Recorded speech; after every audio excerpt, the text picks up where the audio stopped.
Baik, kita mulai saja Mas Noval. Assalamualaikum warahmatullahi wabarakatuh. Waalaikumsalam warahmatullahi wabarakatuh. Selamat sore, salam sejahtera untuk kita semua, salam hangat. Pesertanya masih 28 dari 45. Ya, masih banyak Mas Noval. Siap, Prof. Disiplin, ya. Kita lanjutkan kelas sudah pertemuan 6, ya. Minggu depan pertemuan 7. Terus UTS-nya sekali lagi online, open book, ya. Minggu lalu saya bicara orang pusat di daerah. Sekarang kembali soal daerah otonom. Orang pusat di daerah yang lalu kita menganut Indonesia Integrated Prefectoral System. Basis dekonnya Integrated Field Administration. Ya, yang ada wakil pemerintah.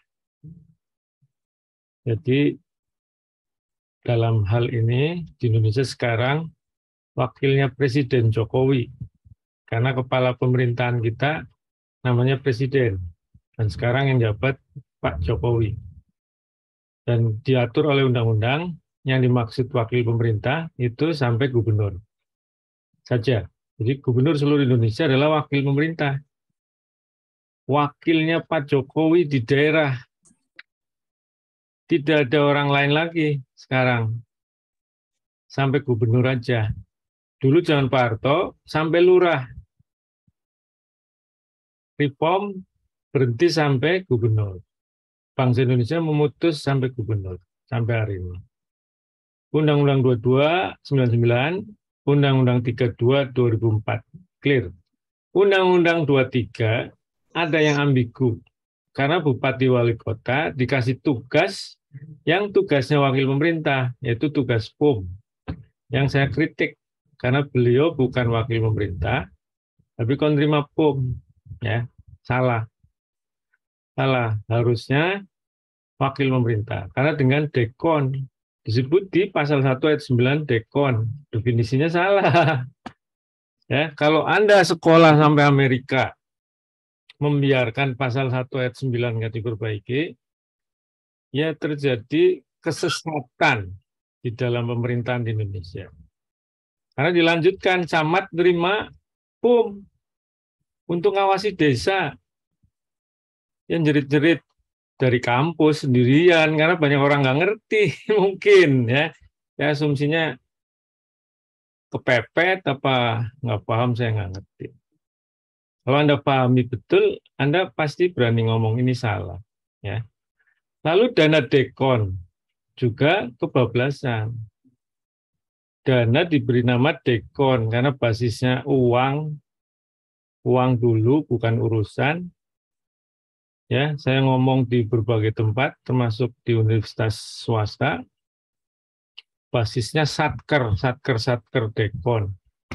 Satker dana dekon, ada dananya. Harusnya urusannya dulu yang benar.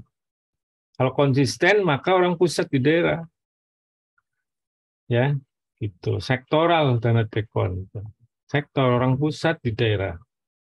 Indonesia menganut yang ada wakil pemerintah. Yang sektor itu di daerah dikoordinir, diintegrasikan sama wakil pemerintah. Jadi wakil pemerintah di daerah kayak presiden, hanya wilayah kerjanya kecil-kecil, seprovinsi-provinsi. Karena gubernur wilayah kerjanya adalah sebuah provinsi. Dulu dalam provinsi ada kabupaten kota yang jadi basis wakil pemerintah juga. Bupati wali kota dulu wakil pemerintah. Ya, sekarang hanya provinsi. Maka jika diteruskan ke wilayah yang kecil, harusnya ada tangan gubernur. Karena suatu provinsi luas. Kata B.C. Smith, Integrated Field Administration atau Integrated Prefectoral System, yang jadi kepala daerah juga, itu cocok di negara yang heterogen.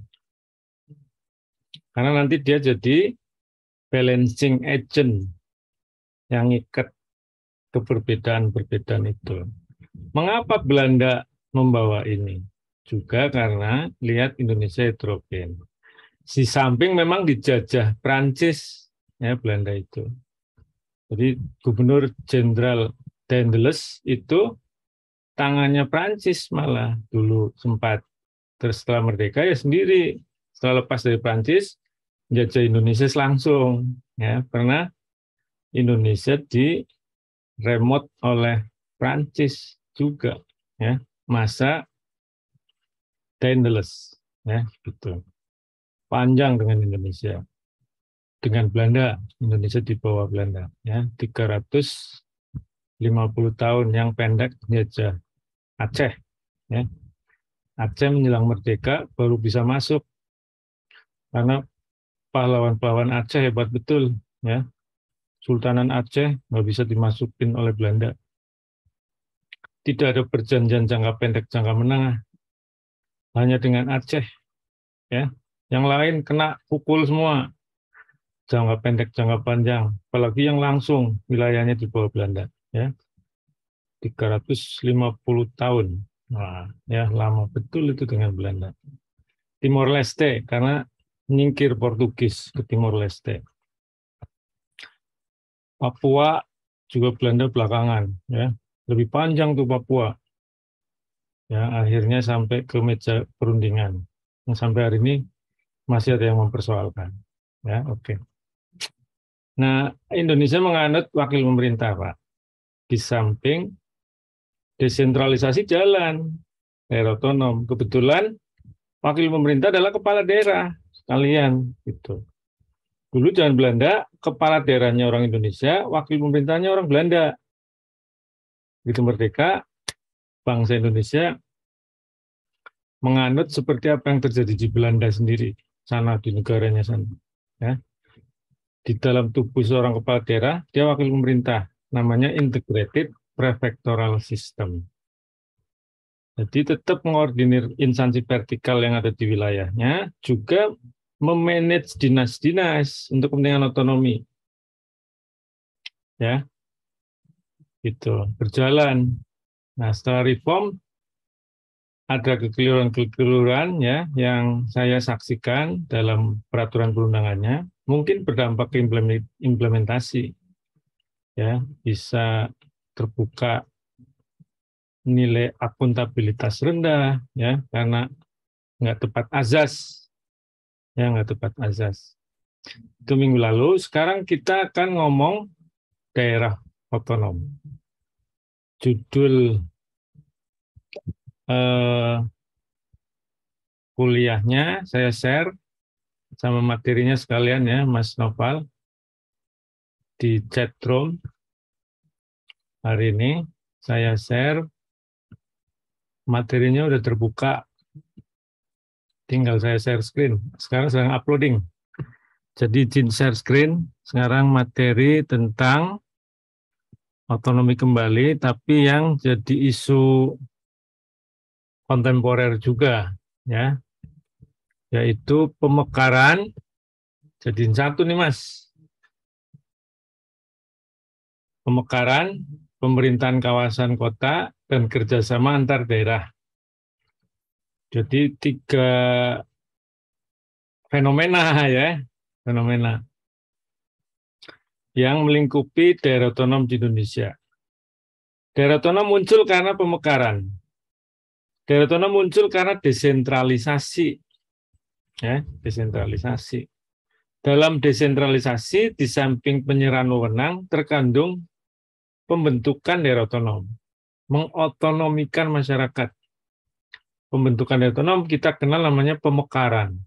Karena sudah ada, terus tambah. Pada saat lampau, kita dijajah, sudah dibentuk daerah-daerah oleh Belanda. Ya, lebih sedikit jumlahnya, provinsinya hanya sekitar 8. Terus tambah sampai hari ini jadi 34.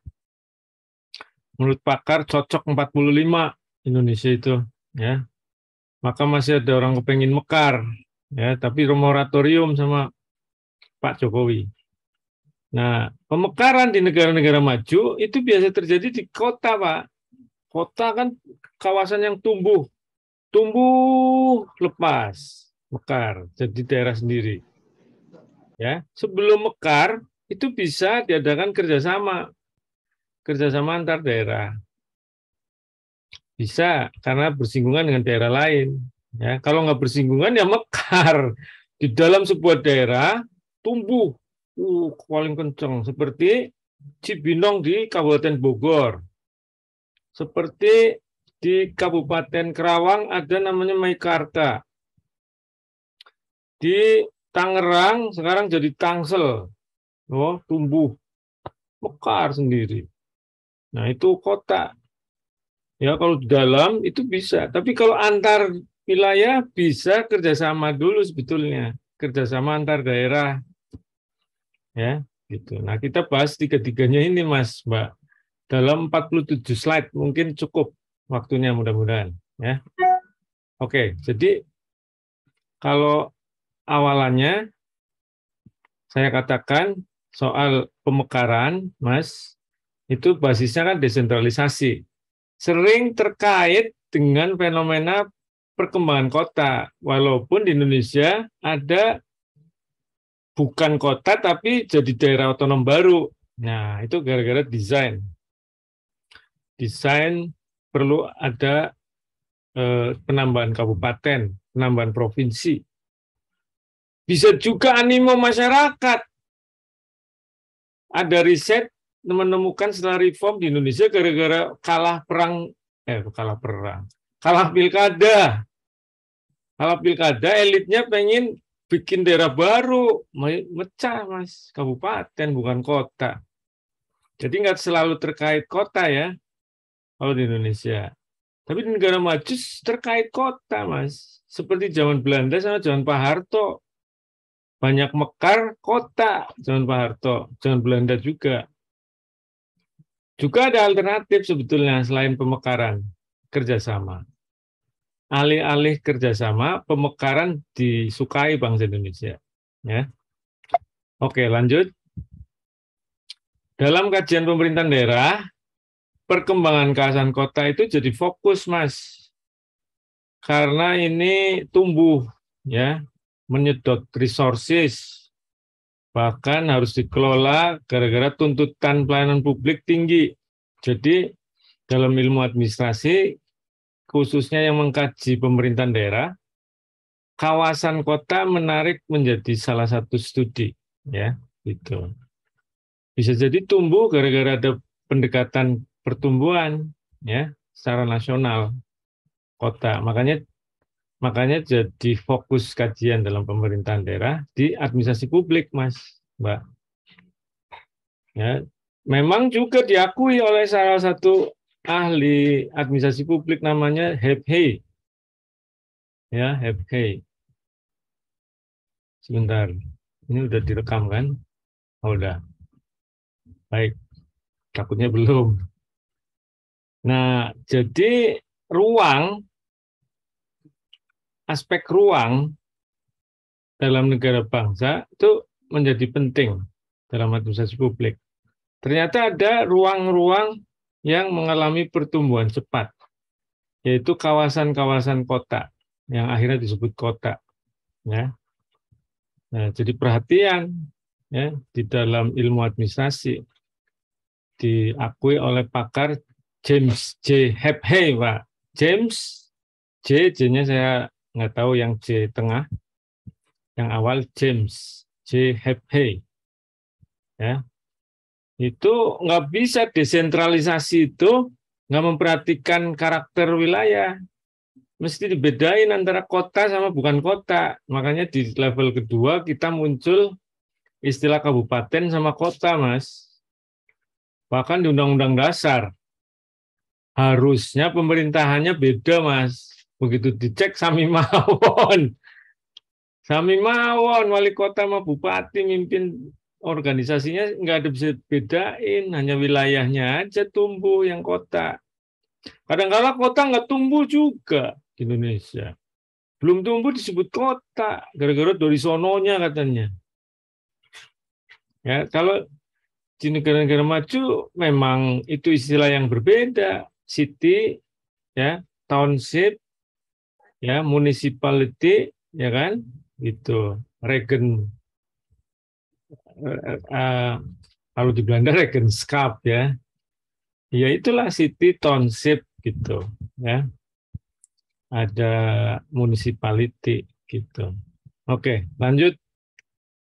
Nah, tumbuhnya kawasan kota melahirkan juga kerjasama antar kota terlebih dahulu daripada kerjasama yang bersifat pada umumnya antar wilayah. Ya, kota dulu yang banyak membutuhkan kerjasama dengan wilayah sekitar. Kota itu butuh banyak resources dari wilayah sekitar, bisa barang, bisa jasa, produk pertanian gitu ya. Kota itu sangat tergantung dari wilayah sekitar sehingga muncul kerjasama itu inovasinya di kota. Persoalan tata ruang, pelayanan, soal infrastruktur, soal sumber daya air, ya kan gitu. Perkembangan masif ini juga melahirkan apa yang disebut amalgamasi. Tumbuh jadi mekar, ya. Maka kita bahas isu-isu ini bersamaan. Kita pertama bahas pemekaran, Mas, pemekaran. Kita kupas karena kita ngomongin desentralisasi, tumbuhnya daerah otonom tidak lepas dari apa yang disebut pemekaran. Ya. Pemekaran ini dalam studi ilmu administrasi di kota, diakui itu di kota. Memang negara maju kan munculnya fenomena mekar kota, ya. Jadi awal kota sebetulnya, Mas, Mbak, pemekaran. Maka dikenal ada aneksasi, merger gitu. Aneksasi itu nyaplok daerah lain. Itu hanya kota tuh nyaplok, perlu perluasan wilayah kota. Caplok namanya aneksasi, Mas. Ada kalanya merger, gabung gara-gara berkembang luas, seluas Jakarta mau nyaplok Jabodetabek jur jadi megalopolitan, ya, karena dahsyatnya perkembangan kota. Namun ternyata tidak menutup kemungkinan perkembangan wilayah di berbagai tempat karena cepat pembangunan dan di pusat pertumbuhan terjadi pemekaran. Bisa saja lalu mekar, nggak merger, nggak anek, tapi misah, Mas. Jadi pemekaran, aneksasi, merger muncul, ya. Di awal studi di ilmu administrasi itu di kota, bukan wilayah yang perdesaan. Itu perlu Anda catat, ya. Lanjut. Ini kalau di Indonesia, Mas, datanya nih, Kemdagri sampai 2013, ya, ya kan? Terakhir ini Papua nggak saya catat nih, Mas, belum masuk. Karena moratorium ternyata desakan di Senayan dan perlunya memikirkan kondisi Papua katanya. Sayangnya nggak masuk di tabel ini. Ya, ini terakhir pada masa SBY.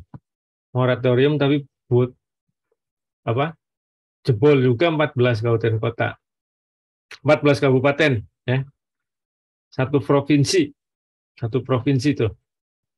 Tahun 2013 Pak SBY mau turun, Mas. Ya. Nah, sejak itu kosong kan? Nah, terakhir moratorium, tapi untuk Papua ada proses pemekaran. Ya. Nah, sekarang harus tambahin Papua nih, ya kan? Provinsi apa kabupaten itu Papua? Ini data sebelum Papua, Mas. Data sebelum Papua bisa tambahin lah Anda. Jadi berapa ini? Saya belum cek soalnya. Ada yang update? Nanti tolong diluruskan ini data. Ya. Jadi yang sebelum Papua ada 542, kota 93, kabupaten 415, provinsi 34. Ini harus berubah. Sebelum 2004, setelah 2004 sebelah kanan, ya. Setelah Soeharto, ya, setelah Soeharto. Jadi naik berapa kali lipat itu. Ya, tambah 223 daerah otonom baru, Mas. Wah, luar biasa Indonesia. Zaman reform nambahnya 223, belum termasuk Papua yang terakhir. Ya, banyak banget. kantong negara habis untuk di DAU untuk macam-macam daerah baru itu, Mas, ya. Harusnya income-nya juga bisa dipikirkan naik ya ke kantong-kantong itu karena fiskalnya jadi nambah ya, fiskal. Oke, lanjut. Nah, ini sampai 2009. Sampai 2009 ya, sampai 2009. Nah, penelitian ini juga sampai 2009 saya kira yang sukses dikit banget, Mas. Ya, gitu. Yang kurang dari 25% lumayan ya. Yang antara 25-50 paling banyak ya. Turun dikit di 50%, 75. Tadi 25-50 paling banyak, berarti cenderung gagal atau rendah kesuksesannya lah ya gitu. Prof Eko sampai tahun 2013 ya, karena jebol di 2013, kemudian juga datanya ada, beliau ke Grips menyampaikan makalah bahasa Inggris, ada PowerPoint-nya saya ambil. Mengapa pemekaran disukai dan jalan terus di Indonesia? Sebetulnya yang bukan Papua itu masih ada numpuk di meja presiden, ya. SBY turun, itu ada 65 usulan, Mas. Di luar Papua, 65. Nah, sampai Pak Jokowi mau selesai, nggak ada nambah, tapi Papua aja. Jadi masih ada 60-an lah kira-kira di meja itu. Dan Mekar senang, disukai, kata Prof Eko. Terus terjadi di Indonesia. Mengapa? Karena ada 4 hal. Pertama, tuntutan ini adalah cara yang legal untuk mendorong distribusi uang ke daerah. Kan DAU, Mas. DAU. 2, ini sebutannya Prof Eko pakai proliferation. Anda mungkin bingung. Proliferation kan organisasi. Nggak ngerti beliau pakai kata ini. Harus ketemu langsung. Ada yang blossoming, ada yang tadi amalgamation. Ya. Jadi antar pakar dalam bahasa Inggrisnya beraneka. Ya. Prof Eko proliferation.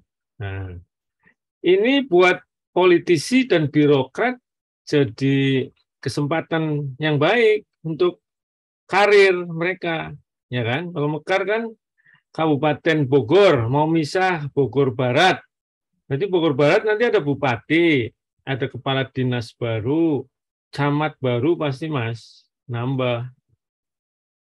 DPRD-nya tuh kan. 3, yang nyusun yang jadi basis pemekaran kan undang-undang, perlu disusun. RUU-nya ketika dari awal ngedraft, dorong dan sebagainya, itu ada biaya transaksi dan itu disenangi banget sama banyak pihak. Itu nomor 3. Yang agak waras, yang waras dia bukan agak waras. Yang waras nomor 4. Cara pendekatan layanan gitu. The vast territory and span of service. Jadi kalau Mekar kan ibu kotanya deketin warga, ibu kotanya deketin warga, ya, gitu pikiran orang. Yang 4 ini juga muncul. Layanan publik dari Banten jauh dong ke Bandung. Kalau Mekar dari provinsi sendiri cukup ke Serang, lebih dekat. Nah, Bogor Barat, aneh tuh Kabupaten Bogor memang. Kabupaten Bogor itu melingkari kota Bogor. Ibu kotanya di Cibinong. Orang-orang lebih liang, kalau mau ke Cibinong, lewat kota Bogor.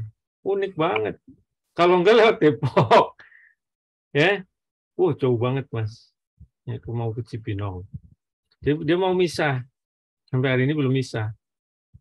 Dan banyak kasus seperti itu. Ya, sehingga nomor 4 jadi alasan katanya, Prof Eko.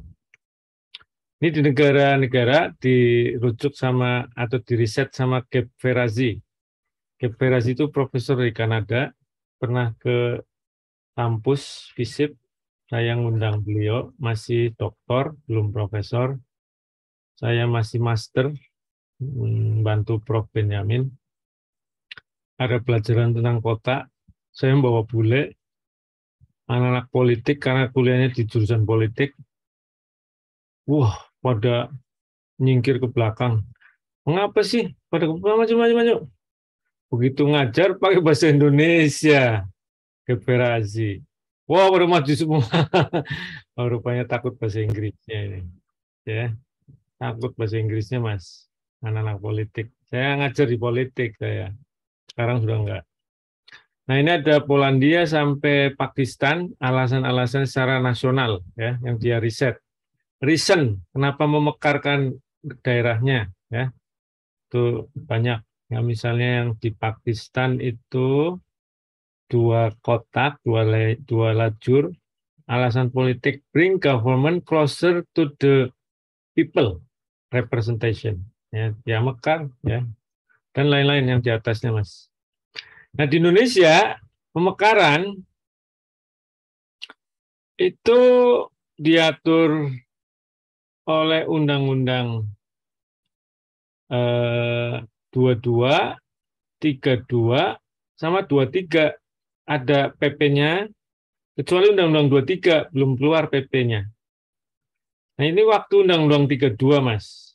Waktu zaman Pak Harto, saya nggak menemukan pemekaran diatur oleh PP. Tolong kalau Anda nemuin PP zaman Pak Harto tentang pemekaran, kasih ke saya. Saya nggak nemu, Mas.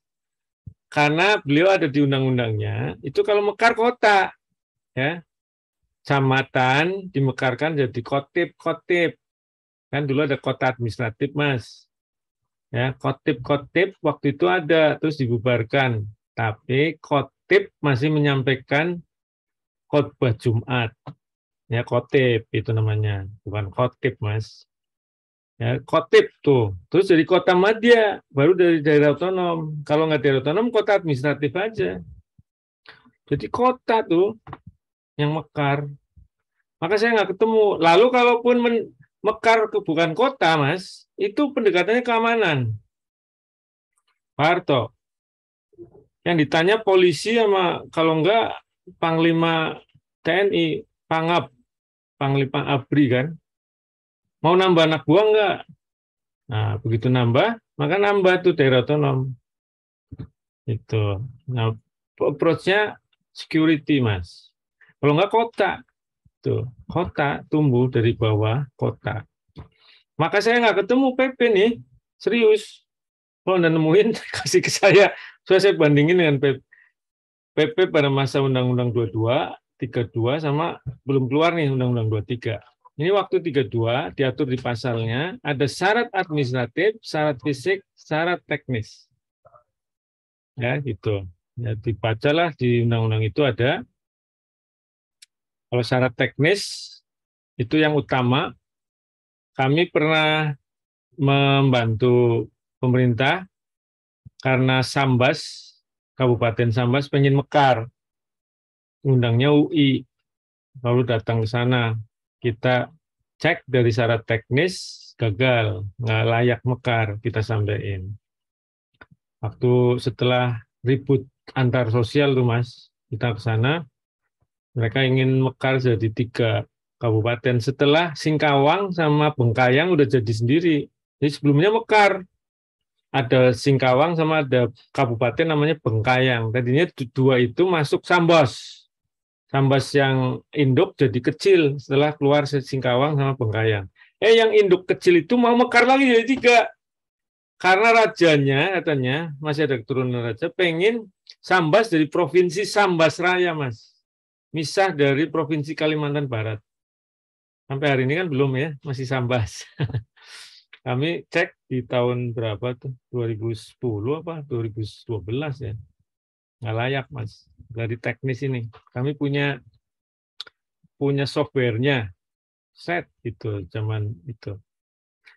Belum keluar Undang-Undang 23 2014, belum, masih ikut yang ini. 2299 PP-nya sudah nggak berlaku, PP 129. Nah, ini yang berlaku yang lama itu kan ini sama dengan PP 129 dan PP berapa? 78. Nah, 78 tuh yang PP lama 129 2000. Itu kira-kira ini, tiga ini. Ya, diatur ya, ada syarat administratif, teknis, fisik wilayah.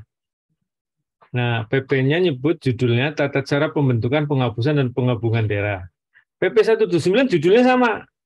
Diperbaiki aja isinya. Terdiri dari A, B, C, D, E juga. Tapi ada perubahan. Perubahannya hanya di kriteria, Mas. Kalau PP 129, itu nggak ada kriteria yang utama, yang nggak utama. Jadi kalau nggak lulus di kriteria ini, tapi kriteria yang lain nutupin, itu bisa lolos. Tapi PP 78, kalau kriterianya utama, nggak lolos, mau ini bagus semua, tetap nggak lolos. Misalnya Anda kenaikan kelas, matematik adalah pelajaran wajib. Kalau zaman dulu, matematika 5, yang lain 10, 10, 10, Anda lulus. Begitu PP yang 78, matematika dianggap utama, Anda nggak lulus. Yang lain 10, 10, nggak lulus Anda, nggak naik kelas. Gitu. Jadi PP 78 dianggap lebih sulit. Lebih sulit juga tetap diakalin, lolos juga. Ya. Nah, UI diundang pakai PP 78, Sambas gagal mekar. Kalau ada yang dari Sambas, dulu pernah kami diundang ke sana, Mas, Mbak. Nah, Undang-Undang 23 muncul pemekaran lagi juga, tapi diperbaiki, Mas. Hanya muncul 2 kriteria, syarat dasar dan syarat administratif. Kalau dulu kan 3 ini. Ya. Ini di teknis kewilayahan itu jadi 1 menjadi syarat dasar. Ya. Coba cek tuh. Ya kan? Syarat dasar itu dari kewilayahan sama kapasitas daerah. Yang teknis diubah namanya jadi kapasitas daerah. Isinya memang, Mas, lebih rinci. Kewilayahan juga bukan hanya jumlah wilayah, tapi tambahin, Mas. Yang syarat administratif itu ada persetujuan dari masyarakat desa. Itu tambahin, tambah susah lagi. Ya, desa yang diminta untuk menyokong pemekaran, ya. Jadi tambah susah, tapi belum ada PP-nya, Mas. PP lama belum dicabut. Nggak tahu secara hukum, ya, itu Papua kan dari undang-undang langsung, nggak melalui proses, ya. Proses yang bukan bottom up sih, memang top down, ya. Tapi mendengarkan dari bawah katanya. Sebenarnya belum ada PP-nya, ya sudahlah. Langsung muncul Papua. Nah, di teori itu tadi landasan normatif. Kalau di Indonesia, normatifnya Anda sudah saya terangkan, ya PP yang sekarang belum ada, tapi undang-undang sudah ngatur. Bahkan belum ada PP, sudah jadi tuh PP pemekaran Papua, ya. Moratorium, di tengah moratorium. Teorinya adalah amalgamasi. Sebutan mekar itu pakai istilah amalgamasi, Prof. Eko proliferation. Amalgamasi itu ada 3, aneksasi, merger, redivisi wilayah. Jangan dikira, Mas, administrasi publik kenal merger. Jadi penggabungan daerah itu udah dikenal namanya merger. Di negara maju biasa, Mas. Di Indonesia aja belum ada. Di Indonesia, di Jepang itu 3.000-an daerah digabung, jadi sisanya hanya tinggal 1.200. Banyak, masih banyak. 1.200 daerah-daerah kecil-kecil. Dulu 3.000. Nah, di Eropa juga sama. kecil-kecil, gabung. 800 jadi 400 gitu. Indonesia nggak pernah ada penggabungan. Ingat, tidak ada pernah merger. Aneksasi pernah kota-kota. Ya, Jakarta menganeksasi Ulu Jami. Ya, Tegal menganeksasi Kabupaten Tegal sama Brebes. Depok menganeksasi Bogor, Tangerang, sama sebagian sedikit Jakarta. Ya, wilayah Kalisari. Ya, Jakarta Timur. Dimasukin ke Depok loh Mas, sebagian kecil. Jadi Depok menganeksasi. Aneksasi adalah penggabungan sebagian wilayah dari sebuah daerah otonom ke dalam daerah otonom lain, Mas. Itu istilahnya. Tidak dengan undang-undang, cukup dengan putusan pemerintah. Gitu. Ya. Kalau merger, 2 atau lebih daerah bergabung menjadi satu daerah otonom baru. Dasarnya undang-undang. Nah, merger. Makanya merger susah, harus DPR. Divisi wilayah, pembagian ulang garis batas wilayah sebuah daerah. Itu divisi wilayah, Mas. Ya, jadi amalgamasi ada 3 ini. Itu. Divisi wilayah adalah penarikan garis batas ulang atau pembagian ulang garis batas wilayah dalam sebuah daerah otonom. Ya, bisa ada otonomi baru, bisa nggak ada. Kalau kabupaten kota kan kecamatan. Kalau provinsi bisa jadi tuh ada otonomi baru karena yang di garis batas yang berubah adalah kabupaten kota yang di dalamnya. Itu ya, redivisi wilayah. Nah, ini ditulis oleh Mariano. Mengapa dilakukan pemekaran? Nah, ya, Mariano 58. Ada faktor sosial, ada faktor fisik, teknis, politik, sejarah. Ya, faktor sosial ingin menggambarkan sosial cohesiveness katanya. Fisik ya karena terkait dengan jarak ya ke pusat pemerintahan. Teknis terkait keadaan topografi. Faktor politik ya tuntutan partisipasi. Histori ada kaitannya dengan sejarah pengelolaan zaman sebelumnya. Bisa kerajaannya, bisa dulu-dulunya seperti apa gitu. Itu Mariano peneliti di Indonesia. Kalau dari sisi pendekatan ya dalam amalgamis itu bisa besar-besaran, bisa sedikit piecemeal itu sedikit demi sedikit atau large scale. Besar-besaran, mekar banyak banget. Sekaligus mekar 20-30 daerah. Nah, kalau piecemeal ya sedikit-sedikit, 1 dulu tahun ini, 2 tahun depan, begitu ya piecemeal. Incremental piecemeal itu. Ada yang voluntary, ada yang compulsory. Voluntary biasanya terkait bottom up, sukarela. Compulsory wajib, kewajiban seperti Papua sekarang compulsory pendekatannya Mas. Compulsory top down. Ya, tapi dengerin aspirasi lokal katanya. Karena dikritik ya, dikritik. Ada kritik kok saya nggak ikut serta ya dalam proses itu, akhirnya diajak serta untuk dengerin bagaimana mendesain kelembagaannya. Ya, compulsory, voluntary bisa campur berarti. Ya, kalau objektifnya, kalau Anda mikirin daerah besar, jadi provinsi-provinsi, Anda sedang mikirin efisiensi.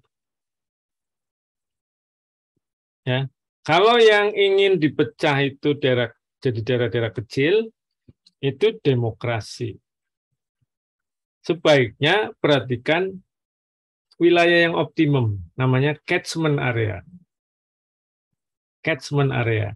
Nah, tesis saya nulis catchment area. Kalau Anda mampir ke perpustakaan pasca PGD, ya di Bukangsam Timur sambil makan bebek goreng, bebek bebek goreng ya, bebek goreng Madura sama somai, juga es krim di PGT. Anda ke perpustakaan cari tesisnya saya, Irfan Ridwan Maksum. Nah, saya nulis catchment area, wilayah yang optimum dalam pemerintahan. Ya, gitu. Kita kata ahli geografi, pemerintahan, administrasi bergabung, ada riset, Destetrada apa ya, zaman SBY, desain otonomi daerah apa desain strategi pemekaran, saya lupa itu namanya. Provinsi cocok 45 buah katanya Mas. Nah sekarang baru 34, jadi pengen sampai 45 biar optimum. Saya nggak diundang dalam nyusun itu, tapi baca dan disampaikan oleh Prof. Mukhlis Hamdi, sekarang jadi tenaga ahlinya Menteri Dalam Negeri, ya, Stafsus Kementerian Dalam Negeri. Beliau ngomong, saya udah baca Prof. Irfan, itu ahli geografi pemerintahan ngusulin 45 daerah otonom, provinsi. Katanya. Oh gitu ya, apa dasarnya? Wah, tebel banget risetnya. Saya nggak dikasih. Oke. Isunya adalah biasanya yang Anda hadapi homogenitas, heterogenitas. Narik garis batas, apakah mau homogen masyarakatnya, ekonominya, apa heterogen. Nah itu harus jangan sampai keliru. Seperti narik garis batas di Mamasa, terus konflik. Ya. Apakah ekonomi sosialnya similar atau berbeda? Ya. Di sana daerah industri perdagangan, mau campur dengan pertanian, apa enggak masing-masing, ya gitu, yang spesifik, similar. Itu isu-isunya Mas, soal ini, narik garis batas. Nah, sekarang mau perkotaan, mungkin ada yang mau tanya tentang pemekaran, silakan. 17:11, pemekaran clear, mau masuk kota, perkotaan, ya pakai huruf T, bukan huruf S, ya. Silakan. Muhammad Agus Fuad. Fuad apa Fuad? Fuad nih tulisannya. Ada pertanyaan? Ada pertanyaan? Nggak ada? Sangat cukup jelas, Prof. Cukup jelas. Oke, baik. Saya lanjutkan. Padahal dia lagi makan es krim apa makan bakso, nggak tahu deh. Oke, baik. Perkotaan. Ya, ini perkotaan nih. Kota, Mas, ini dari dulu kalau ngomong kota, ya, karena wilayahnya tumbuh lebih tinggi dari wilayah sekitarnya, itu jadi barometer pembangunan. Lalu, Mas, kota itu. Kalau mau ngecek pembangunan di Malaysia, cek kota-kotanya. Di mana, termasuk Indonesia. Kota juga serambi, Mas. Anda datang ke suatu negara, suatu daerah, itu nggak masuk ke hutan, kotanya dulu, serambi, Mas. Jadi lihat daerah itu langsung kerekam kotanya itu, ya. Lalu tumpuan harapan, ya akselerasi kehidupan ekonomi Anda. Saya ke Jakarta, sekolah di UI, harapannya muncul nanti jadi orang kaya, begitu, ya, orang yang lebih enak lah hidupnya. Kota ada persoalan, struktur internalnya dengan wilayah yang lebih luas, ya selalu Mas, dinamis. Inovasi kemajuan masyarakat itu letaknya panggungnya di kota, ya panggung kota menjadi tumpuan harapan, ya sampai kemajuan peradaban, ya dan inovasi di situ juga. Dampaknya signifikan bagi ekonomi, politik, sosial, budaya, hankam, ya Mas. Maka IKN juga disorot dari berbagai perspektif, ya pindah ibu kota. Nah, apa itu kota? Tidak ada definisi yang memuaskan semua kalangan, Mas. Apa itu kota? Ya. Sosiolog ngomong lain, ekonom begini. Begitulah kira-kira. Ya. Akhirnya, nah ini contoh dari siapa nih? Adi Sasmita. orang Unhas, profesor ini Mas, 2010 nulis buku Pembangunan Kota Optimum ya dari Unhas. Satu permukaan wilayah di mana terdapat pemusatan penduduk dan berbagai jenis kegiatan ekonomi, sosial, budaya, dan administrasi pemerintahan. Administrasi pemerintah. Gitu. Ada pemusatan itu. Kalau definisi yang saya ikuti, umumnya kata pemusatan itu, konsentrasi itu dipakai. Ya, hampir semua pakar. Nah, itu. Ini salah satu nampaknya dia berlatar belakang dari planolog deh, Pak Adi Sasmita ini, ya, mencoba dalam bukunya memberi definisi. Ya, lalu Pak Bintarto dari geografi, kota sebagai satuan jaringan kehidupan manusia yang ditandai dengan kepadatan penduduk. Nah, padatan itu konsentrasi lagi. Heterogen, materialistis. Orang kota lebih matre katanya Mas, Mbak. Ini pandangannya Pak Bintarto ya. Jangan protes ke saya ya. Tanyanya ke dia kalau orang desa juga matre Pak sekarang. Nah, sekarang iya nih memang ya. Matre budaya teknologi teknologi mempengaruhi budaya sampai desa soalnya sekarang ya. Orang desa sekarang ikut matre juga gitu ya. Materialisme itu memang akibat kapitalisme global, materialisme. Ya. Konsentrasi atau orientasi kita bergerak itu atas dasar material, gitu ya, kepentingan materi. Masyarakat kota merupakan satu masyarakat yang heterogen. Nah, ini juga diakui sama Pak Bintarto. Biografi dari ITB ya, Pak Bintarto. Louis Ward, ini dari luar, diterjemahkan oleh pakar dari Indonesia ya, yang nulis buku kota. Ya, saya punya bukunya Mas, masih dalam bahasa Inggrisnya. Tebel banget memang. Bukunya tebel Mas. Menceritakan tentang Mesopotamia segala, ya, sejarawan dia, sosiolog. Kota adalah pemukiman yang relatif besar, padat. Nah, konsentrasi lagi itu. Dihuni oleh orang yang heterogen. Ya. Weber, ini kenal banget Anda. Weber. Max Weber itu sosiolog dan ahli hukum, ngomong birokrasi, dia ngomong kota loh Mas, karena sosiolognya. Kota suatu tempat yang penghuninya dapat memenuhi sebagian besar kebutuhan ekonomi di pasar lokal. Ada pasarnya. Ya, ciri kota adalah adanya pasar. Hah? Anda lihat film-film di zaman Eropa dulu, kalau ada benteng, nah itu kota tuh, kota, ya, kota, tumbuh kota. Dia kosmopolit karena penduduknya dari mana-mana, ya, bisa beragam, ya. Itu lambang survivalitas tuh pasarnya. Tuh Weber, sorry, kok enggak? Nah. Granville juga Pak Sutami ini Menteri PU zaman Soekarno yang bikin jembatan Semanggi, Mas, Insinyur Sutami. Mantunya Wakil Rektor UI zaman Prof. siapa?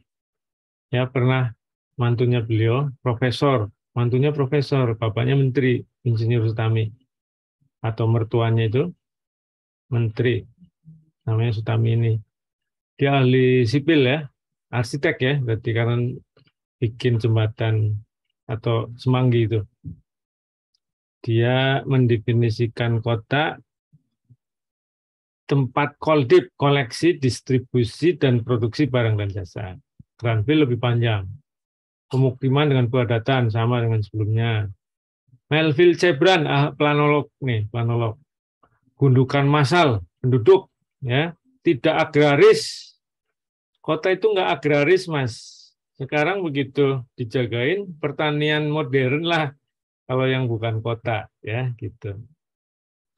Negara-negara maju yang mempertahankan pertaniannya kan terus ada modernisasi, ya. Bukan di kota, memang disebut diakui kalau banyak pertaniannya bukan kota, walaupun modern tetap. Tapi dari sisi kultur berarti enggak sesuai dengan yang diomong tadi, matre. Pak Bintarto ya. Memang definisi itu di challenge jadinya. Bukan soal kulturnya gitu. Kultur kota bisa masuk desa soalnya. Ya, tapi banyak negara yang kultur desanya terjaga. Ini NUDS, National Urban Development Strategy. Pusat layanan, Mas. Pak, Ibu ya ini. Sudah profesor kayaknya ya, dari TP juga. Budi Cahyati Sugiyoko. Ini Arnold Toynbee. Toynbee, bukan Tony nih. Toynbee. Ya, kota pusat layanan, kota pemukiman khusus, kompleksitas, ya, menunjukkan perwujudan pribadinya masing-masing. Nah ini dari Arnold Toynbee, ini budayawan nih kalau Arnold Toynbee. Antropolog maksudnya ya. Ada yang merumuskan ciri-cirinya, seperti George Hordoi. Ya, ini saya lewatkan aja, ini bisa ciri-cirinya. Joko Suyarto juga ciri-cirinya dari berbagai sudut pandang, demografi, sosiologi, ekonomi. Yang tadi ciri benar-benar Mas, dari banyak poin ya, saya lewatkan aja, nanti waktu soalnya. Anda baca nanti. Nah, Stephen Pins, kriteria, fisik, administratif, fungsional. Ada kriteria fisik, kepadatan, aglomerasi. Administratif, kalau wilayahnya dipimpin oleh pemerintahan kota, dikelola oleh pemerintahan kota. Fungsional itu aktivitas ekonominya, ya, non agriculture, kata PIN. Ini Pak Yamto yang bikin Undang-Undang 574. Fungsional itu non administratif, non fungsional administratif. Jadi 2 kriteria aja. Jadi batas kota jadinya ada 4. Karena batas administratif dan non administratif dibikin, maka ada jenis kota 4 buah. Yang batas fungsional lebih luas daripada batas non-fungsional. Yang batasnya berimpit, yang batasnya lebih sempit. Ada yang hanya batas fungsional, administratifnya belum kota. Kasihan tuh Mas, Mbak. Kota-kota kayak Cibinong. Cibinong kota enggak? Anda pernah ke Cibinong enggak? Ibu kota Kabupaten Bogor. Itu mau rame kayak apa, pemerintahnya bukan kota, Mas. Itu yang nomor 4 terakhir tuh. Kota yang hanya memiliki batas fungsional. Dan ini oleh NUDS tahun 85 sudah jumlahnya 400-an di Indonesia. Apa 800 ya? Harus cek lagi datanya. Nah, apalagi sekarang ya. Kota yang tidak punya pemerintahan kota, Mas. Kayak Cibinong, banyak banget. Prof Ben juga dari kriteria-kriteria. Ini guru saya. Dari status pemerintahnya, letak urban center, lingkup layanan, jumlah penduduk, status pemusatan kota. Kota banyak variasi, Mas, dari berbagai sudut pandang. Nah, Pak Ben, ternyata kelembagaan kota itu hanya satu diatur undang-undang, yaitu kota otonom yang Anda kenal di undang-undang itu, undang-undang dasar.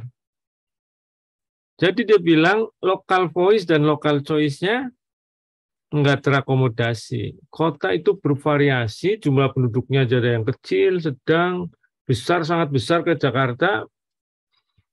Lembaganya masih satu, kota. Nah, Pak Ben ngeritik. Local choice dan local voice belum terakomodasi. Jadi lembaga kota kita itu nggak diatur undang-undang, Mas. Ada undang-undang kota nggak? Nggak ada. Itu kritik Prof Ben. Kok desa yang diatur? Padahal kota udah berkembang, banyak macamnya. Yang muncul hanya satu, yaitu kota otonom. Sampai IKN dibuat juga nyalain undang-undang dasar. Ya, kota sentralistik, undang-undang dasar lama bisa, undang-undang dasar baru ternyata nggak ada. Ini bermasalah, ya. Padahal butuh, mesti bikin undang-undang payung ini.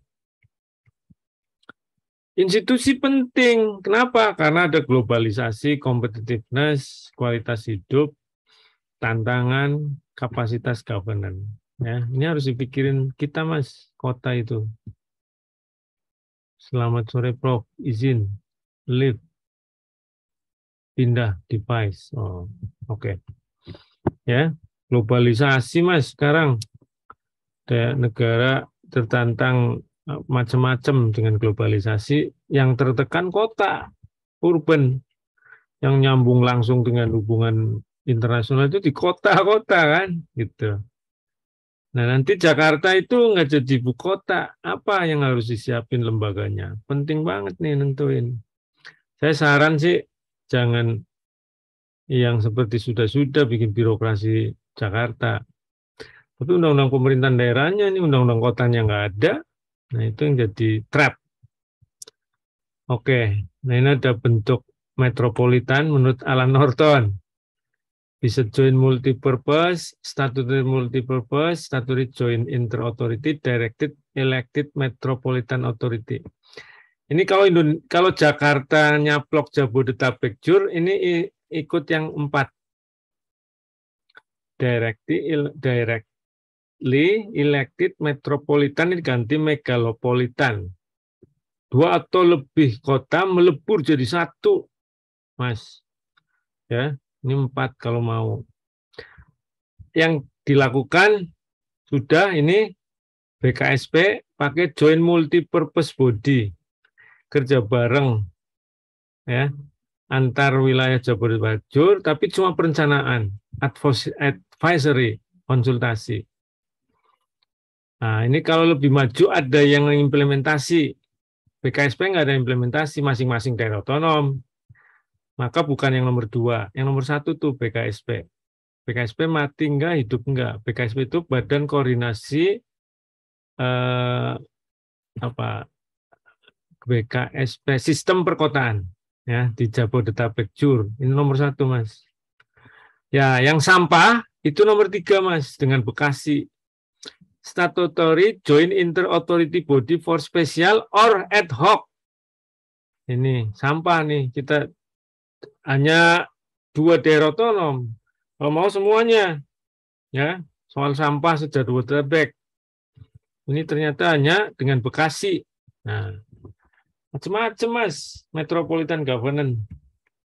Ini dari Devi ya. Sama mirip, yang nggak perlu saya ulangi.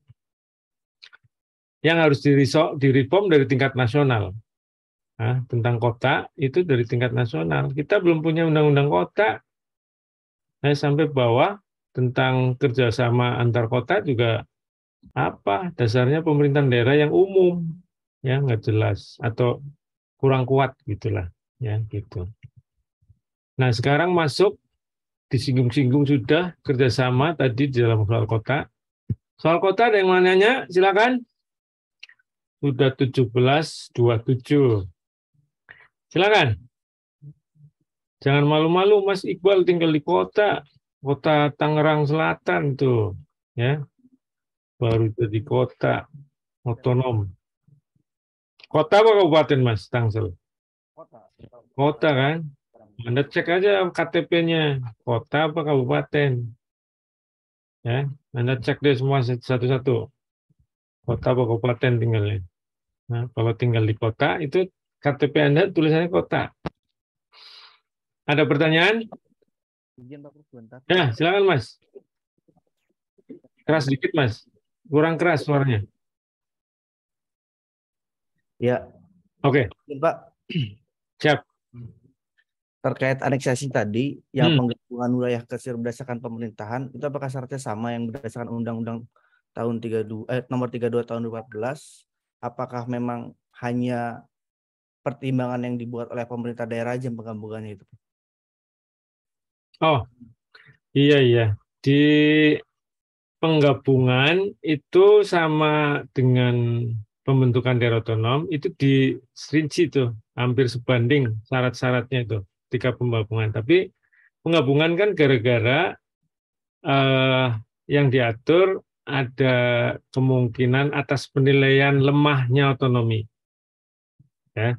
Maka harus ada pengukuran kinerja. Kalau di Undang-Undang PP yang lama muncul tuh. PP-nya yang sekarang belum muncul, Mas. Belum dirinci lebih jauh, baru di Undang-Undang. Yang clear banget di pemekarannya, di penggabungannya itu satu pasal apa ya penggabungan di undang-undang yang baru. Kalau undang-undang yang lama ada PP-nya dan itu banyak diatur ya. Yang pertama mengatur itu dinilai dulu kenapa penggabungan, perlu digabung, perlu dilebur ya. Itu lebih banyak ditekankan untuk daerah yang lemah, daerah otonom yang lemah terus digabung dengan bisa jadi wilayah sekitarnya atau jangan-jangan daerah induknya yang lama itu ya setelah dinilai.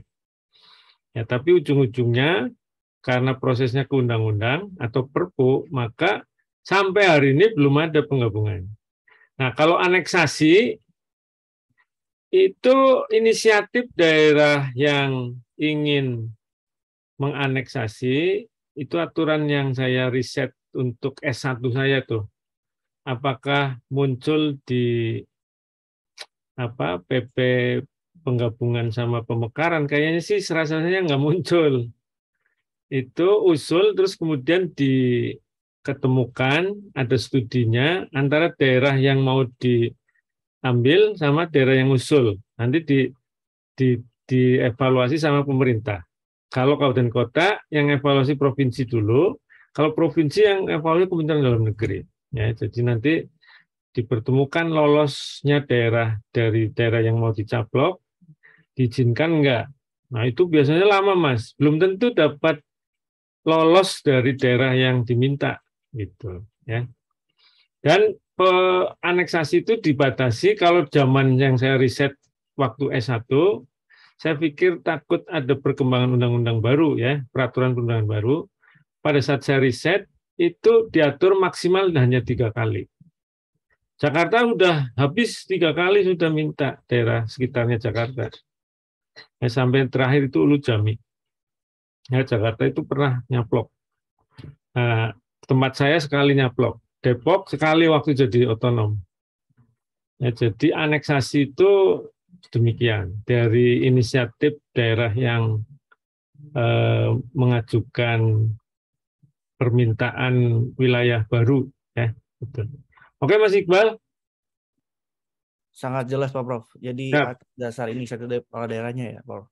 Bisa atas, ya saya kira sih nggak sendirian kan, pasti Ya. ada tim dari dan masyarakat juga terlibat barangkali lah kemudian dilanjutkan oleh pemerintahnya, tentu dengan kepala daerah. Oke, sip. Silakan yang lain. Nggak ada? Baik. Prof, izin tanya. Siapa nih? Prof, Yolanda, Prof. Yolanda, silakan. Izin ya, Prof. Maaf, Ya. kayak sinyalnya tadi agak susah. Gini, ya. Prof, terkait pemekaran. Sebenarnya pertimbangan daerah yang mengusulkan pemekaran itu bagi pemerintah pusat itu sebenarnya kayak gimana ya, Prof? Karena kan pengurusannya kan itu pasti akan nggak sederhana ya, kan secara pengurusannya itu akan lama, ribet, dan segala macam. Dari sisi pemerintah tuh sebenarnya oh ya bagus-bagus aja karena mereka dianggap banyak wilayah yang mulai mandiri, sesuatu yang akan menguntungkan pemerintah, atau justru ini hal yang merepotkan gitu kalau banyaknya daerah-daerah yang mengusulkan pemekaran gitu, Prof. Ya, karena ini aspirasi ya, terus diatur oleh peraturan perundangan dengan clear ya. Mau nggak mau pengelola harus merespon, dan responnya apakah memberatkan dia, nggak memberatkan, itu harus dijalankan itu undang-undang, Mbak. Jadi ini undang-undang amanah yang pada zaman Undang-Undang 23 ini PP-nya belum keluar sampai hari ini, bahkan pemerintah mengeluarkan moratorium, tapi Papua top down muncul. Ya, kita saksiin sendiri, udah nambah. Belum ada PP-nya, apakah PP lama atau memang karena top down itu diatur dalam Undang-Undang 23 muncul. Sudah, memang pemerintah dapat mengusulkan pemekaran ya secara top down di undang-undang yang baru nih 23. Enggak kan responnya, wis kok enggak ngelibatin masyarakat kan gitu awal-awal ya, tapi dalam perjalanan akhirnya cepat DPR mengundang banyak pihak dari Papua karena ini kasusnya yang terakhir muncul Papua di tengah moratorium. Jadi saya nggak mempertimbangkan apa respon memberatkan apa enggak ya. Ini amanah undang-undang ya. Ya sekarang dianggap moratorium mungkin gini sih, bukan soal memberatkan nggak memberatkan, tapi evaluasi terhadap daerah otonom baru yang lama kan kinerjanya lemah. Jadi Pak Jokowi wajar menyetop.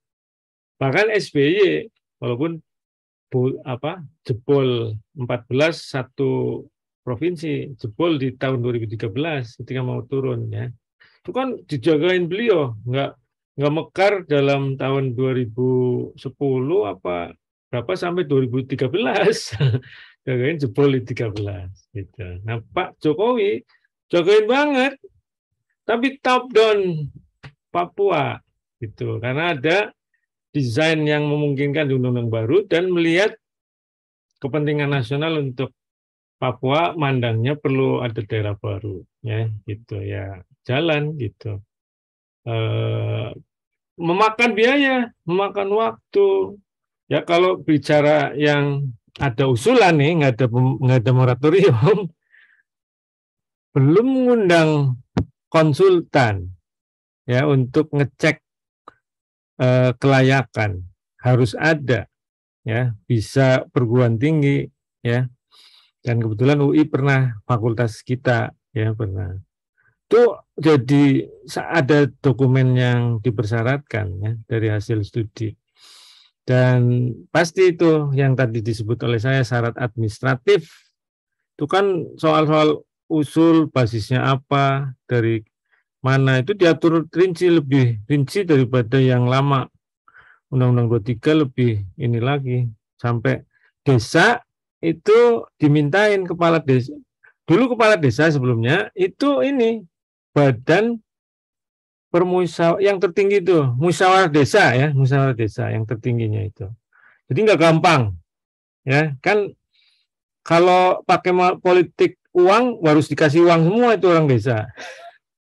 Berapa desa yang masuk dalam wilayah baru disogokin semua. Siapa yang mau kalau nggak ada gerakan untuk kita, atau memang karena memang dari tokoh-tokoh mampu menggerakkan ya bisa nggak money politik, enggak. Memang orang di situ ingin misah dari daerah yang dia sekarang sedang jadi daerah induk misalnya, dan tumbuh dari desa, bisa mungkin juga kalau ada tokoh yang mampu menggerakkan. Ya saya nggak prejudis langsung money politik juga. Nah dari situ aja sudah berat kan. Terus masuk ke kabupaten, kota, dibicarakan, itu di daerah induk ada dari wakilnya yang mau misah itu, kan dia yang bermain terus di situ. Terus kemudian harus ada studi. Nah di situ sudah mulai dilampirkan studi. Terus kalau diketok palu oleh DPRD induk, itu dikirim ke provinsi, kalau kabupaten kota. Kalau provinsi, dikirimnya ke Jakarta. Ya. Nanti yang kabupaten kota juga atas izin Kementerian Dalam Negeri untuk distudi ulang dari kementerian. Panjang. Begitu sudah oke, nanti nyurat kasih ke Presiden, nyurat ke DPR untuk dibicarakan, dirumuskan undang-undangnya. Di undang-undangnya lama, kalau money politik yang difikirkan oleh orang Senayan berarti harus ada uang. Cuma draft doang, ini apaan? Nggak ada yang ketemu kita wakilnya, orang-orangnya. Terpaksa orang-orang kabupaten itu ke Senayan, mau ketemu komisi yang membidangi pemekaran. Udah siapa? Bertamu dulu, terus kita udah nyampe sini, kayak gitu-gitu. Panjang, Mbak. Panjang, tapi akhirnya karena ada undang-undangnya yang atur, dilayani juga oleh negara, ya. Dan itu dipantau lagi. Kalau sudah mekar, mampu nggak berjalan? Ya, daerah induk masih membina, bukan membinasakan. Ya, pemerintah juga. Begitu mekar, susah gabung, nggak mau.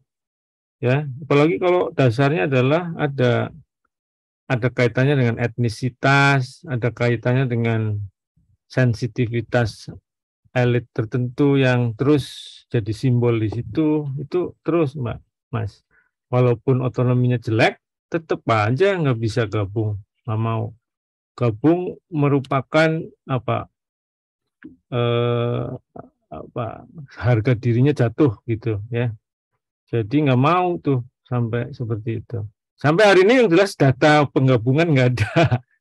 Ya, nggak ada. Oke, Mbak Yolanda. Prof, makasih Prof. Oke, sama-sama. Yang lain ada? Masih banyak waktu menuju jam 6, tapi masih ada slide-slide tentang kerjasama. Kalau nggak ada, masuk slide kerjasama. Pesertanya 4, 5. Ya, berarti kurang ya. Baik. Oke.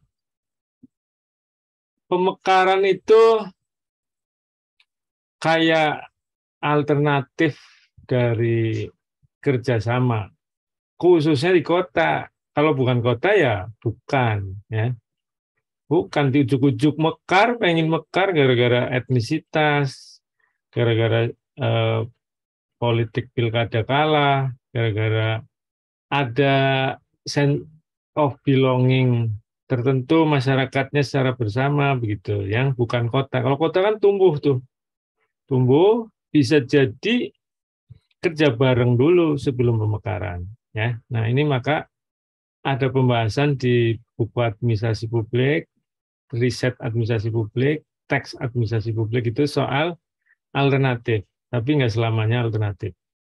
Kerjasama antar daerah menjadi kebutuhan terutama di daerah kota yang menjadi wilayah urban yang dahsyat, ya, dahsyat, dinamis banget. Kerjasama di remote area memang bisa muncul, tapi nggak semendesak, ya, nggak semendesak di kota kan, gitu. Ini ya ada kebutuhan sama-sama. Kerjasama dapat diawali dengan langkah-langkah koordinasi, ya kan? Jika meningkat menjadi terlembaga, jadi lembaga kerjasama. Bahkan di berbagai negara maju, akhirnya merger, lawan dari pemekaran, ya, lawan dari pemekaran. Gabung, dilebur aja deh, kita bisa tuh. Peleburan di negara maju itu kota. Kalau peleburan di kita karena kegagalan otonomi, ya lalu dicek dulu. Nah, tadi Mas Iqbal saya jawabnya materi yang saya baca itu seingat saya lebih banyak karena pengukuran penilaian kegagalan. Mestinya mungkin dapat barangkali sekarang karena ada pengaturan baru, ihwal atau sebagian tentang bottom up, ya ini merger tapi inisiatif bareng-bareng. Karena kota pasti, Mas. Kalau di sini tuh pasti wilayah kota. Ya, kota. Wih deh, kita jadi kota yang besar. Sampai hari ini juga nggak ada. Wong Pak Sutioso mau nyaplok Jabodetabek aja direspon. Nggak mau gitu ya. Jadi megalopolitan Jakarta, ini mah kita dicaplok, jadiin satu dilebur gitu. Ke Jakarta. Nah, wilayah sekitarnya nolak.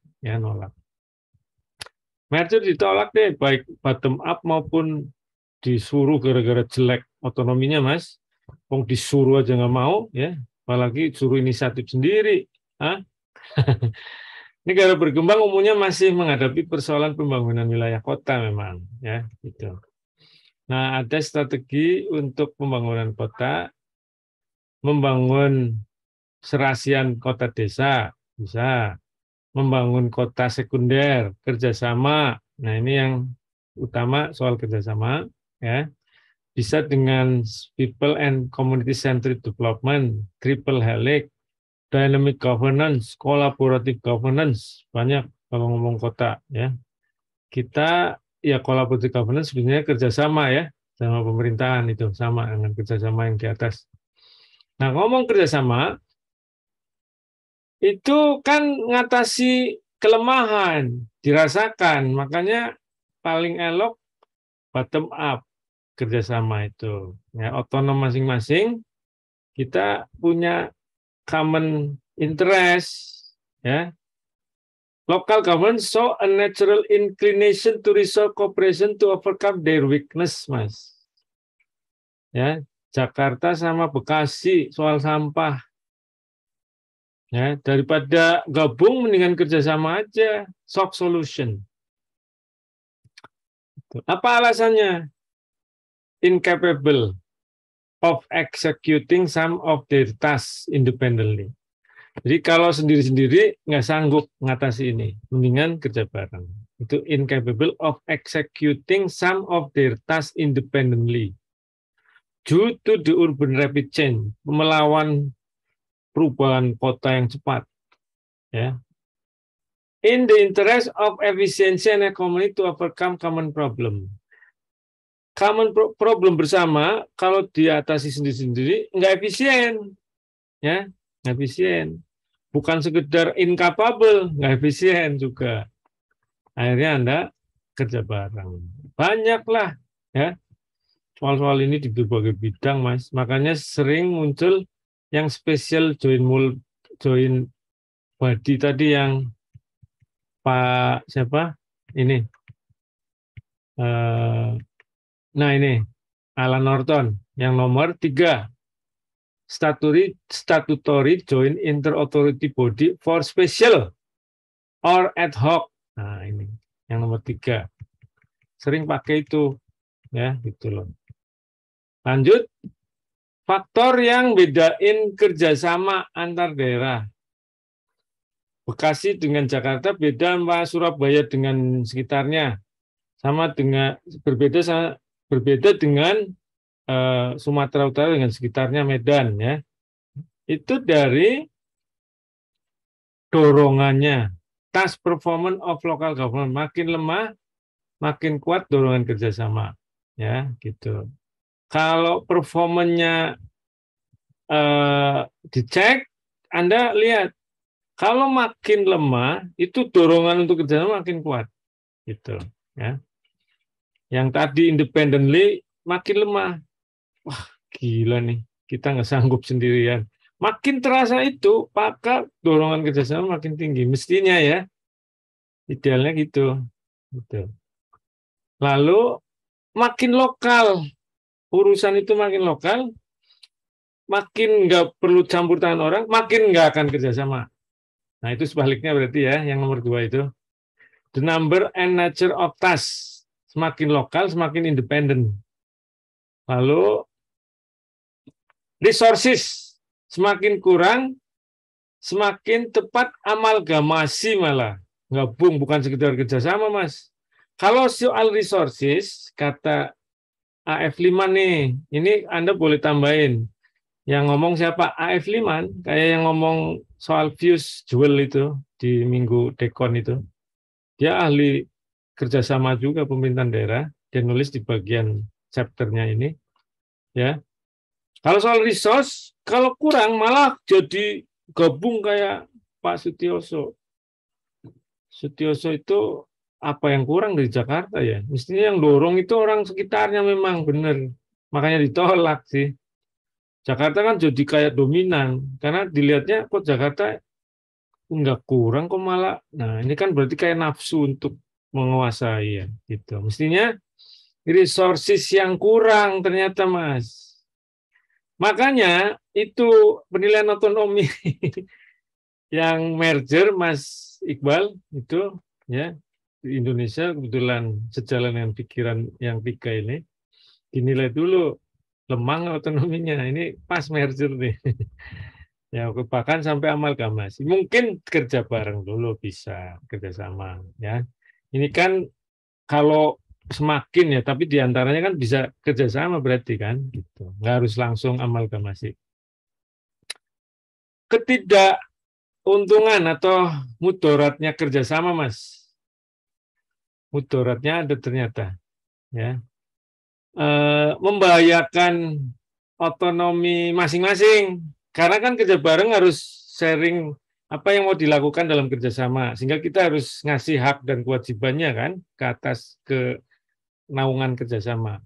Jadi endanger the autonomy of individual common itu daerah otonom. Itu yang nomor 3. Lalu public control over public action is often felt to be undermined. Pengawasan, Mas, itu begitu kerja bareng sampah dengan Bekasi, orang Jakartanya ngawasi jadi lemah. termasuk orang Bekasinya ngawasi itu sebetulnya, Mas. Daripada sendiri-sendiri, kan langsung tuh, ini ditangani sendiri, di tempat sendiri, bukan kerjasama. Itu yang nomor 2. Lalu, bisa membingungkan dalam soal tugas. Kalau memang pembagian tugasnya nggak clear. Itu yang nomor pertama. Limited purpose and possible covering a different set of common cause public task to become diffuse. Dinas yang ngurusi sampah di DKI sama dinas di Bekasi atau dalam kerjasama ini siapa tanggung jawab untuk mengatur, mengelola, mengurus sampai detail gitu. Kalau nggak bisa mampu membuat kontrak yang oke, itu bisa diffuse, ya, diffuse. Apa ya? Ya terpecah gitu ya, diffuse ya. Diffuse sama dengan yang beriringan dengan confuse gitu kan. Coba cek diffuse, become diffuse. Nah, aspek yang dicakup dalam kerja bareng itu ada 1, 2, 3, 4. Ya, ini penutupnya. Jadi ada 4, Pak, kalau memikirkan kerjasama antar daerah. Keluasannya itu ada E sampai E. Apa sih areanya? Gitu ya. Fungsinya, hubungan antar lembaga bagaimana ngaturnya, bentuk kerjasamanya sama aspek keuangan. Ini yang paling penting terakhir, uang. Ya, itu Bekasi sama Jakarta soal sampah, bener nggak kerjasama? Cek aja Mas, Mbak. Saya berasumsi enggak, karena setiap ganti wali kota, bubar lagi kayak gitu. Nggak langgeng, nggak sistemik Mas, tergantung bos. Karena materi yang dicakup itu kayaknya enggak komprehensif. Ini soal saya punya duit, Anda punya lahan, gitu. Itu doang sih, kayak jual beli aja, bukan kerjasama. Sebenarnya jual beli tuh, jual beli lahan, sewa lahan, Mas, bukan kerjasama. Ini yang dimaksud oleh Liman dalam kerjasama itu yang punya sustainability, langgeng, berimbang begitu, ya. Maka mesti dipikirkan dari nature-nya, dari fungsinya. Single, itu pasti single karena hanya sampah. Hubungan antar lembaganya, lembaga yang ngurus kerjasama ada nggak yang ngomong sampah? Jangan-jangan masih dinas. Sana dinas, ini dinas. Anda jual, gue beli, kayak gitu doang. Nah ini dibentuk kerja lembaga baru. Nggak ada kan lembaga barunya yang sampah itu, DKI dan Bekasi. Jadi saya bilang bukan kerjasama sebetulnya. Jual beli aja, Mas. Jadi bentuk kerjasama single apa multi purpose. Kalau single soal satu urusan aja. Lalu uang. Yang kedua struktur lembaganya. Makanya nyambung dengan yang nature tadi, ya, yang nomor 1. Pendekatannya dipaksa dari atas apa kesadaran ini mestinya yang indah kesadaran. Lalu pengawasan masyarakat. Harus dilibatin masyarakat Mas dalam mengawasi, ya. Oke. Jadi kalau secara keseluruhan materi ini, kerjasama memang dibutuhin semua daerah, ya bisa muncul atas dasar kebutuhan, tapi yang muncul tinggi itu di kota, bahkan sampai desain kelembagaan. Sehingga nanti ada collaborative governance beneran, Mas. Kalau hanya jual beli, enggak ada itu sebetulnya. Kalau apalagi pakai Ansel and Gas. Kalau Anda lihat belum ada lembaga, itu sebetulnya nggak memenuhi kriterianya Ansel and Gas loh. Cuma koordinasi, hubungan-hubungan doang. Akhirnya jual beli doang. Gitu, ya. Tingginya kebutuhan, pemekaran juga dapat dipertimbangkan. Ya, sebaiknya berbagai elemen memenuhi pemekaran alat untuk mencapai tujuan pembangunan daerah. Siap mekar, siap gabung. Kalau lemah, Mas. Kita kan nggak siap mekar terus. Nggak pernah siap gabung. Oke, Bapak Ibu, 17.53 tinggal 7 menit menuju 18.00, lewat dikit ya nggak apa-apa. Ada pertanyaan? Monggo. Gozi, ini Gozi siapa ya? Bimbingan saya bukan ini? Siap, Prof. Saya, Prof. Ada pertanyaan? Anda sebagai penasihatnya lembaga wakil rakyat ini harus banyak bertanya, banyak materi yang bersinggungan dengan materinya Anda ini selama 6 pertemuan, diem aja ini. Siap Prof, mencerna dan menyimak Prof, mendalami apa yang Prof sampaikan di slide-slide. Sambil laya-laya, enggak? Enggak Prof, masih ini Prof. Oke. Silakan yang lain.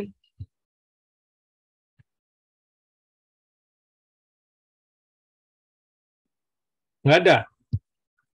Wah, pada bingung, apa enggak bingung ini? Oh, mudah-mudahan enggak bingung ya. Siapa nih tadi? Dengan Sisilia, Prof. Sisilia, kok enggak kelihatan? Ya. Oh, ini nih ya. Silakan, Mbak. Hanya penasaran aja, Prof, tadi terkait dengan aneksasi dan merger. Kalau merger itu kenapa perlu undang-undang, sementara aneksasi tidak perlu, cukup dengan peraturan pemerintah. Tadi pemerintah aja ya, Prof. Ya, oke, bagus. Pertanyaannya mengingatkan kita semua dengan logika undang-undang, logika hukum, aspek legal. Ya, Anda harus bisa mencerna juga. Kenapa di dalam teorinya juga para pakar memahami itu dengan baik? Ya, saya pikir kan dilihat saja bahwa nyaplok sebagian itu nggak timbul otonomi baru. Tidak ada. Daerah yang lama masih, tapi daerahnya berkurang. Yang diminta. Daerah yang baru yang nyaplok, daerahnya masih namanya lama sama, kecuali mau dirubah baru. Nah, ini kadang-kala tidak. Atau fakta empirik di seluruh dunia, nyaplok nggak ada yang berubah nama. Ya.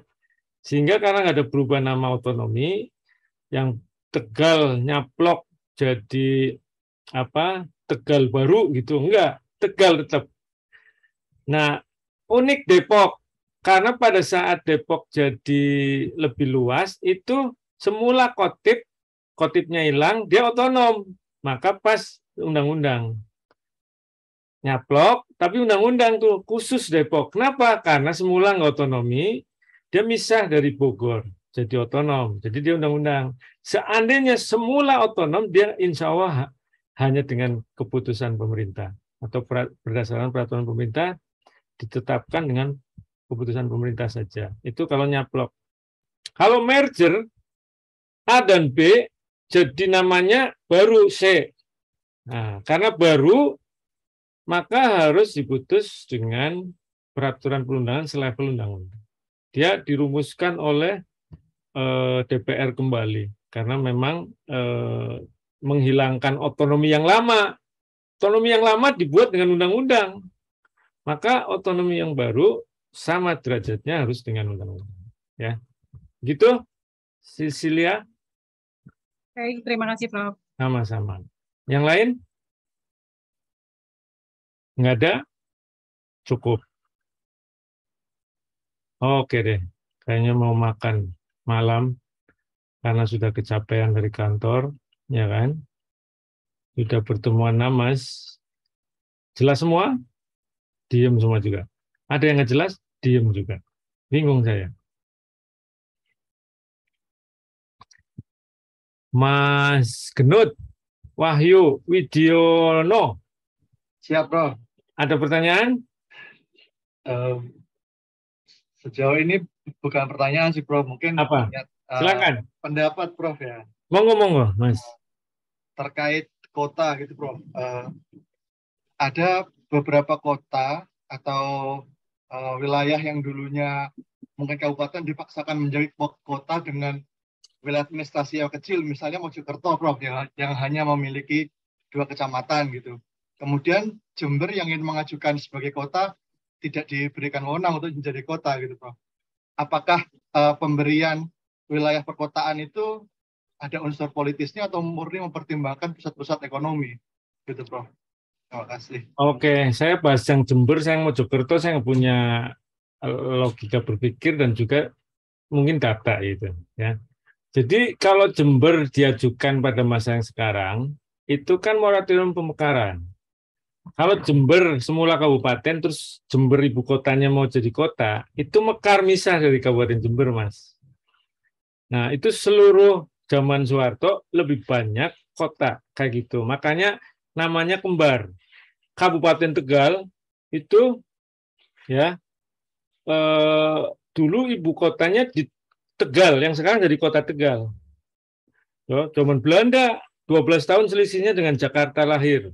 Ya, kota saya itu kota tua tuh Tegal, Mas.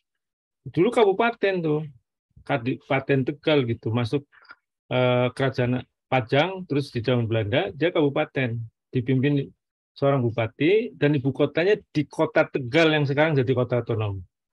Mekar tuh, diteliti sama Belanda, banyak orang Belanda tinggal di situ juga, layak jadi kota. Bisa, kota Tegal otonom, Kabupaten Tegal otonom. Waktu zaman Belanda sampai zaman Soeharto, sayangnya orang kabupaten belum punya resources cukup, ibu kotanya masih di dalam kota Tegal. Jadi itu ada 2 pemerintahan di kota Tegal. Sampai pada masa tertentu pindah ke Slawi. Nah, Jember kalau mau serius bisa jadi kota dalam rangka sekarang ingin dapat kota gitu, itu berarti pemekaran. Maka siapkan, Mas. Undang Unitas Jember di situ ada, ya kan? Lalu yang tinggal di situ karena mengikuti undang-undang baru sampai disetujui oleh level lurah berarti. Kalau itu lurah semua, kalau kades, kadesnya, musyawarah desanya ya. Mudah-mudahan sih masih desa-desa ada sebagian, jadi nanti dimintain tuh. Terus wakil yang dari wilayah yang nanti jadi kota itu harus ngomong di DPRD-nya sampai jadi agenda publik di situ, pengen mekar. Kalau nggak ada, ya nggak akan. Ini syarat administratifnya nggak ada. Syarat administratifnya dari situ, baru administratif loh. Nanti kan dicek syarat kapasitas daerah, ya kan? Itu sama syarat teknis yang tadi. Kalau di undang-undang sekarang, kapasitas dan apa tadi yang 2 itu, ya? Administratif sama kapasitas daerah, wilayahan, ya. Jumlah kecamatan dalam kota minimal 5 atau 4. Kalau masih 2 belum memenuhi, gitu loh, ya. Jadi harus diupayakan gitu. Mojokerto ini dari dulu kota apa masih kabupaten? Saya kurang dapat data nih. Mohon maaf, maklum nggak mengenali satu persatu daerah di Indonesia, ya. Padahal ini Jawa Timur ya. Tapi saya juga nggak pegang data. Mungkin harus saya cek dulu, ya. Ini sejarahnya seperti apa? Terus apakah benar kota atau hanya istilah orang ini sebuah kota, ya? Ini pemerintahan kota apa masih kabupaten, harus dicek juga, ya. Jadi pasti ada datanya.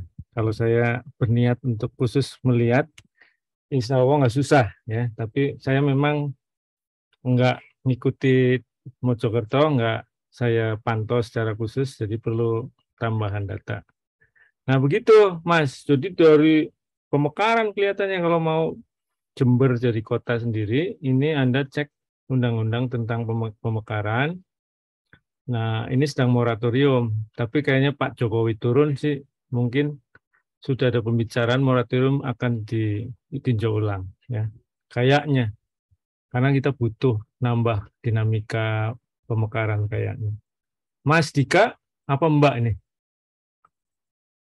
Mbak, Prof. Oh, Mbak ya. Ya, Monggo. Ya, izin bertanya Prof, untuk misalnya terkait daerah otonom ini, misalnya seperti Batam, itu Batam kan daerah otonom juga, tapi di saat yang bersamaan juga Batam juga merupakan kawasan khusus gitu ya, Prof. Nah, kalau seperti itu gitu ya, Prof, pengelolaan kotanya seperti apa ya? Oke. Ya, makasih Prof. Ya, ini Batam unik lagi juga. Memang Indonesia per satu daerah ada keunikan ya. Ada kalanya ya general aja, common aja. Tapi ini unik. Batam tadinya nggak ada orang, ya. Terus dibangun Soeharto untuk kutub pertumbuhan itu dirumuskan yang namanya otorita untuk menguasai yang namanya Batam. Nah, dibuat terus berkembang, ada manusia. Nah, Pak Harto berpikiran bahwa ini harus tetap dikelola secara langsung oleh pemerintah pusat.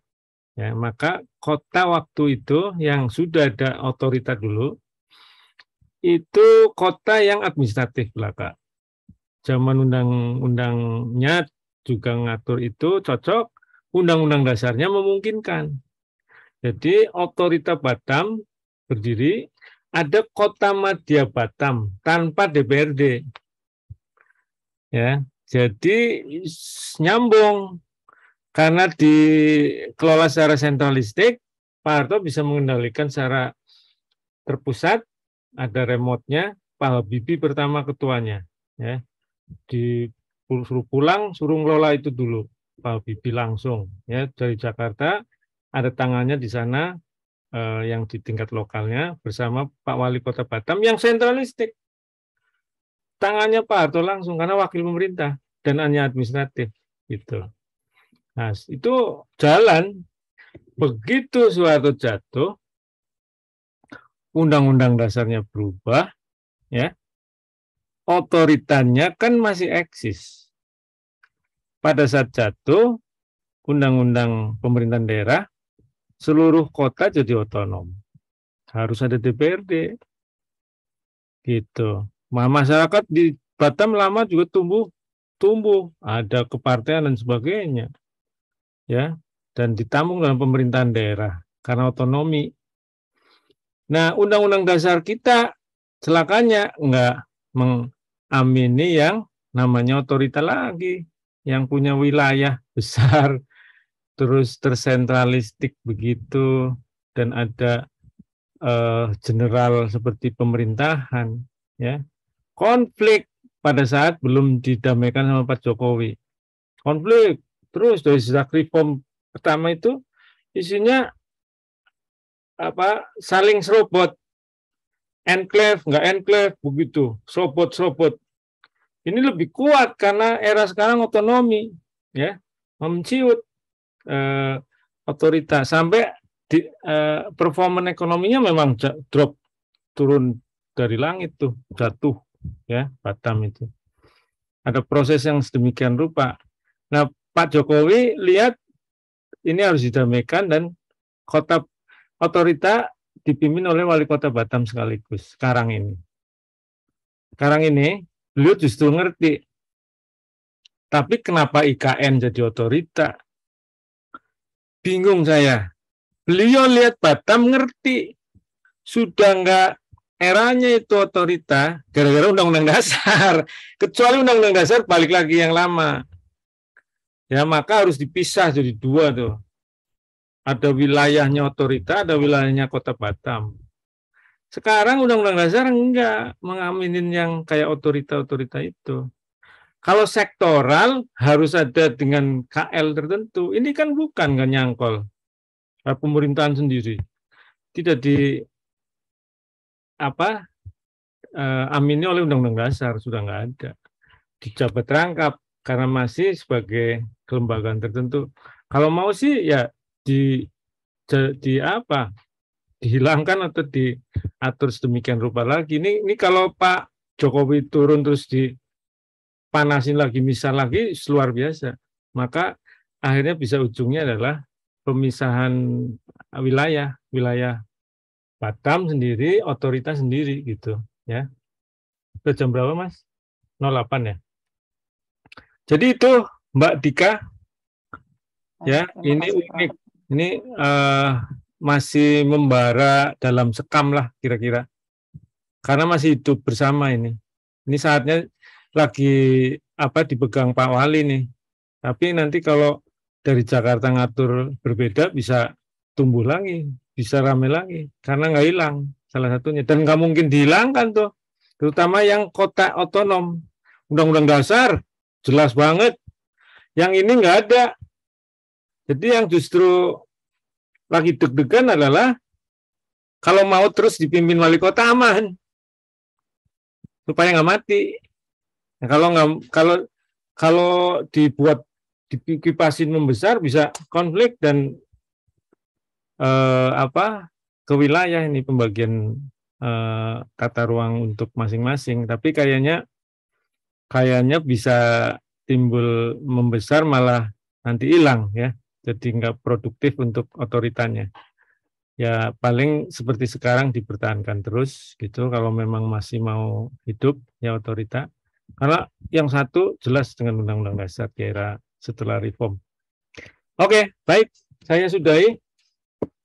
Sayangnya saya mau masuk kelas lagi. Ini nanti saya kalau semester ganti di tahun depan, saya harus cek pagi S1. Kadang-kadang uji-uji setelah itu. Terus terus jam 6:30 PTIA. Ini mesti hari lain kayaknya. Begitu nggak jadi ketua program nggak ngontrol Mas. Ikut aja. Woi, 1 hari 3, oi. Gitu. Ya, jadi Anda yang korban ini. Tadinya kan sama 6:30. Baik, oke deh. Sehat selalu. Sampai jumpa minggu depan, minggu untuk SAP dengan saya yang ke-7 yang terakhir nanti selanjutnya UTS. Oke. Assalamualaikum warahmatullahi wabarakatuh. Waalaikumsalam warahmatullahi Makasih ya, wabarakatuh. Prof. Terima kasih, Prof. Oke. Terima kasih, Prof. Terima kasih, Prof.